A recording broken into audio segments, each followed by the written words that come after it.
ठीक है। और कोई क्रॉनिक बीमारी है जैसे हार्ट अगेन सूर्य का ही चीज़ होती है। सूर्य के साथ जिनकी कुंडलियों में केतु या राहु दोनों में से कोई भी ग्रह बैठा है तो आपकी कुंडली में बाय डिफ़ॉल्ट चांसेस बनेंगे कि आपका हार्ट अटैक की कंडीशन आपके लिए बन सकती है। उसके लिए पॉसिबिलिटी ये है, अगर साइंस की अगर हम बात करें, पॉसिबिलिटी ये है कि आपको बार बार अपना कोलेस्ट्रॉल लेवल को चेक कराते रहना पड़ेगा। तो कोलेस्ट्रॉल लेवल अगर किसी का बढ़ता है जो लीडिंग टू हार्ट अटैक होता है, उसके लिए कश्मीरी लहसुन आता है, वो 2 कलियां सुबह लो, खाली पेट छीलो, मुंह में रखो और पानी पीकर निकल लो। ये तो आयुर्वेद वाला इलाज लग रहा है। Ayurveda is part of astrology, हमारे वेदों का ही पार्ट है। ज्योतिष को सिर्फ नेत्र कहा गया है, अदरवाइज ये सारी चीज़ें साथ में ही हैं। बहुत सारी चीज़ें वो ज्योतिष की करते हैं और बहुत सारी चीज़ें हम आयुर्वेद की भी करते हैं, क्योंकि अगर आप पूरा पढ़ोगे ना शास्त्रों को तो बहुत सारी चीज़ें जड़ी बूटियाँ हैं, जड़ी बूटियाँ ग्रहों की ही जुड़ी हुई हैं, जैसे अश्वगंधा केतु के लिए होता है, तो that is part of this. ये कोलेस्ट्रॉल लेवल की बात हो गई जो उसके साथ एडिशनली किया जा सकता है। अगर ये चीज़ नहीं होती तो सूर्य राहु के साथ है तो ग्रहण दोष की पूजा या ओम ग्रहणी सूर्याय नमः इस मंत्र का जाप करते रहो, ये रेगुलर बेसिस पर। सूर्य जब नीच राशि में होता है, अपने अक्टूबर के मंथ में 7 नंबर राशि में जब होता है, उस टाइम पर पूजा करवानी चाहिए सूर्य को बल देने के लिए, अगर कोई भी पूजा करवाना चाहता है। और इसके लिए आपको कहीं जाने की जरूरत नहीं है, आपके घर के नियर बाय जो भी मंदिर है वहाँ पे पंडित जी को बोलेंगे, वो कर देंगे। यानी कि ईजीएस्ट है और छोटी सी पूजा होती है, कोई ज़्यादा खर्चे की बात भी नहीं है। ये कॉमन चीज़ है जो आप एडिशनल कर सकते हो।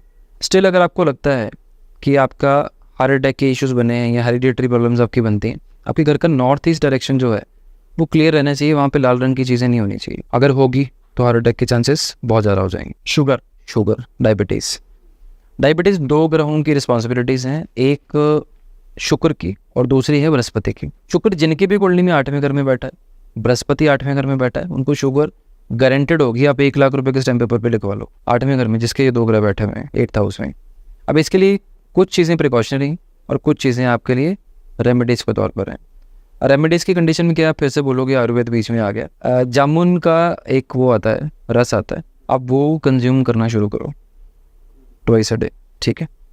लौकी का रस आता है, वो आप कंज्यूम करना शुरू करो। अब लोग बोलेंगे कॉमन टोटके हैं, एडिशनल क्या कर दिया। एडिशनल की बात पे ये होता है कि बृहस्पति की चीज़ें यानी कि हल्दी हो गया, केसर हो गया, चने की दाल हो गई, अब फ्रीक्वेंट बेसिस पर मंदिर में दान करो।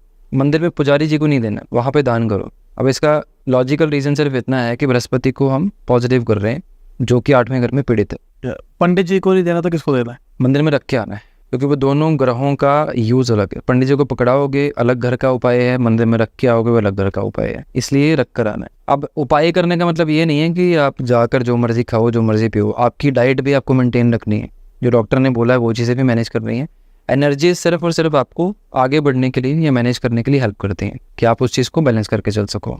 इसका मतलब ये बिल्कुल भी नहीं होगा कि आप बाकी जो मर्जी करते रहो। लीवर की conditions, liver fatty, fatty liver, ठीक है। फैटी लीवर की कंडीशंस में देखो, आलू बुखारा आता है ड्राई फॉर्म में। एक मिट्टी का छोटा सा घड़ा लो, एक छोटा सा जैसे लोटे के साइज़ का होता है वो ले लो, 4 पीसेस लेके रात को भिगोने हैं। मॉर्निंग में उठकर उसको अच्छे से मैश करना, बीज उसके निकाल के बाहर फेंक दो और मॉर्निंग में उसी घड़े में उसको पी लो। 43 डेज लगातार करना है। एक चीज़ हो गई। बुध की हेल्प ले लो दूसरी, यानी कि प्योर अपना 15 दिन के लिए सैलड की वेजिटेरियन डाइट पे चले जाओ 15 से 20 दिन के लिए। 15-20 दिन में लीवर आपका रिवर्स कंडीशन पे आ जाएगा। और किडनी मतलब डायलिसिस पे बंदा, किडनी में देखो मल्टीपल चीज़ें हैं, ये डिटेल में चार्ट देखना ज़रूरी है, because kidney is a serious thing. Sugar control हो सकती है, डायलिसिस पे एक बार बंदा चला गया तो बहुत सारी चीज़ें डेंजरस चली जाती हैं, तो चार्ट देखने की कंडीशन पर देखी जा सकती है। बट ओवरऑल कुंडली में उसका शुक्र पूरी तरह से पीड़ित होगा, इसलिए डायलिसिस की कंडीशन बनेगी। थायराइड का क्या रीज़न होता है? थायराइड रिवर्सिबल नहीं, थायराइड सिर्फ कंट्रोल करने की कंडीशन बन सकती है। अगेन वैसी कंडीशन पे आप हल्दी डेली कंज्यूम कर सकते हैं, ठीक है।